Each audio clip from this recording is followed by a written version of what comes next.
boa tarde a você que nos acompanha. Eu falo aqui de frente do Ministério da Fazenda, justamente, a gente está acompanhando, quando essa lista vai ser divulgada. Ainda há pouco o secretário de Prêmios e Apostas aqui do Ministério da Fazenda, ele falou com a gente aqui da imprensa depois de uma reunião que teve com a ABERT, a Associação Brasileira de Emissoras de Rádio e Televisão, e também da CONAR, que é a questão da regulamentação publicitária dessas bets, desses sites de apostas e jogos online, e ele confirmou então que essa lista vai sair ainda hoje.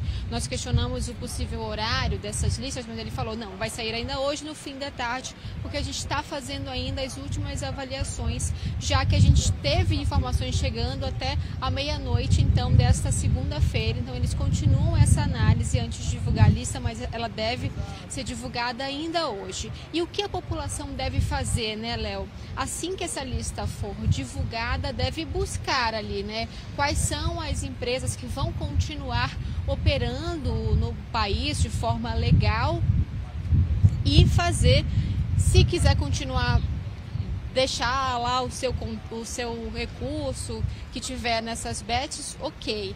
Mas se não, é cumprir essa recomendação por parte do Ministério da Fazenda de fazer a retirada de recursos nos próximos 10 dias, justamente para que não haja risco de que a população não perca esse dinheiro. E aí como é que vai funcionar depois, no caso, para essas empresas, As empresas, então, que estiverem nesse processo de credenciamento, vai durar aí alguns meses, elas terão de cumprir várias etapas, inclusive fazer o pagamento de uma taxa de 30 milhões de reais até dezembro, para que de fato elas possam operar legalmente no país.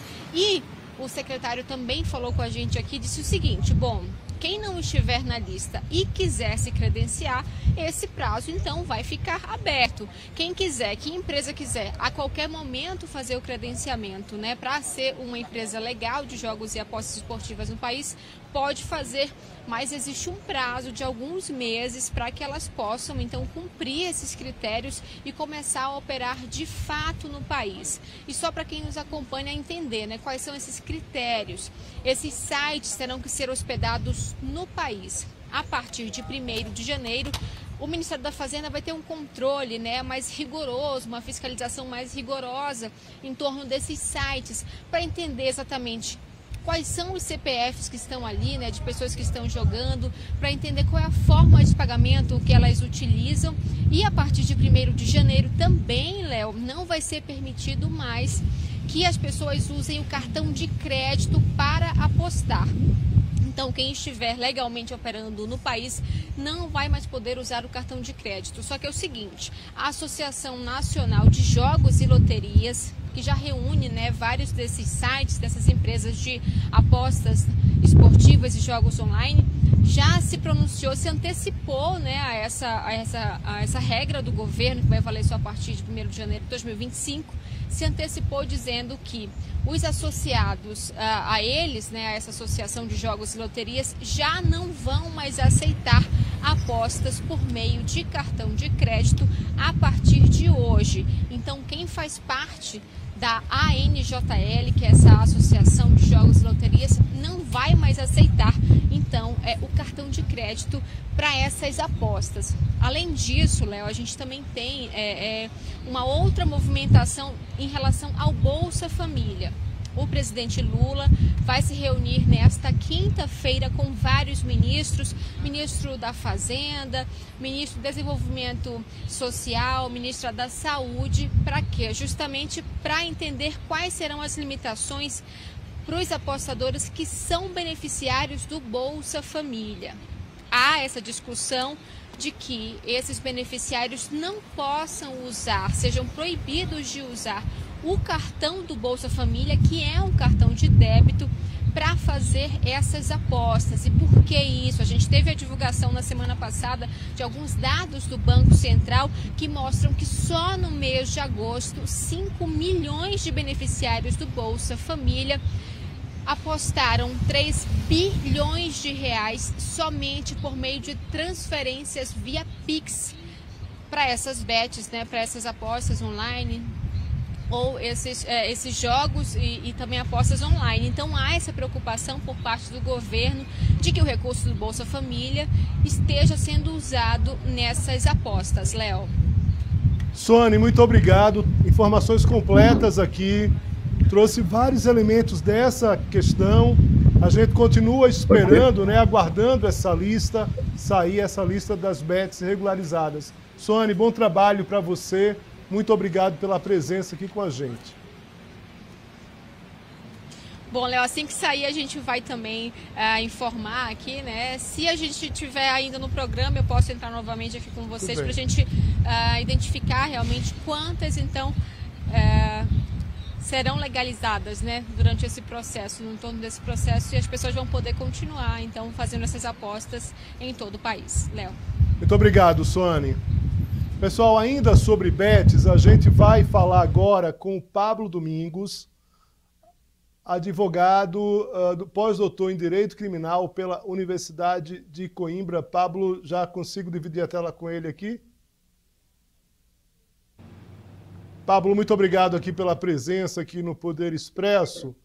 Pablo, a Suane trouxe elementos ali o governo vai, nos próximas horas, nos próximos minutos, talvez, divulgar essa lista com as bets regularizadas, regulares. Quem não tiver nessa lista, nesse momento, vai operar de maneira ilegal. Então, já é um alerta para o próprio cidadão, esse eventual apostador. Também decidiu cortar essas apostas a partir do Bolsa Família e também a partir dos próprios cartões de crédito. Começo perguntando ao senhor o seguinte: o governo demorou para agir, professor, nesse caso? Léo, boa noite. Cumprimento todos os nossos ouvintes. Agradeço a oportunidade de dar esse esclarecimento aqui.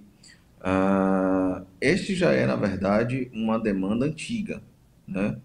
A bem da verdade, já tinha uma lei anterior, né, que tinha previsão para a regulamentação das bets, que são essas casas de apostas, de modo mais coloquial, mas essa lei, que vinha desde o governo anterior, não teve regulamentação.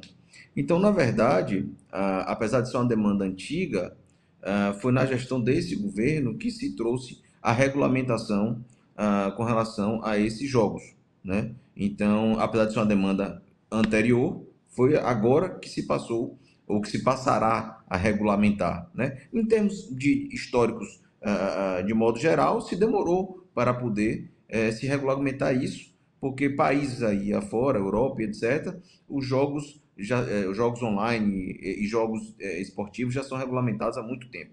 Então, em termos comparativos, o nosso país demorou sim para regulamentar, né, esse tipo de jogo.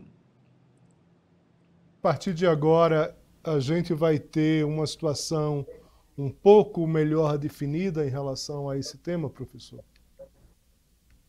Vamos ter sim. O grande problema era justamente, Léo, essa indefinição. Vivíamos num cenário de um momento bem anterior de proibição de todo tipo de jogos de azar, ou quase todos, né? Era um decreto de 1941, né? Então tivemos depois uma lei de 2018, e em sequência uma lei de 2013, e agora essa lei se reporta a essa regulamentação pelo Ministério da Fazenda, né, e pela Secretaria de Apostas. Agora teremos um cenário muito mais claro, né, de como podemos apostar, quem pode apostar, quem são os agentes certificadores. Sairá a lista de empresas que têm condições de ofertar essas apostas, o que elas precisam atender para ser credenciadas, para terem outorga. Então, sim, agora teremos um cenário muito mais claro. E em tempos em que podemos acessar a internet, informações de uma maneira muito mais ágil, será muito mais simples saber em onde eu posso apostar e como eu posso apostar e no que eu posso apostar.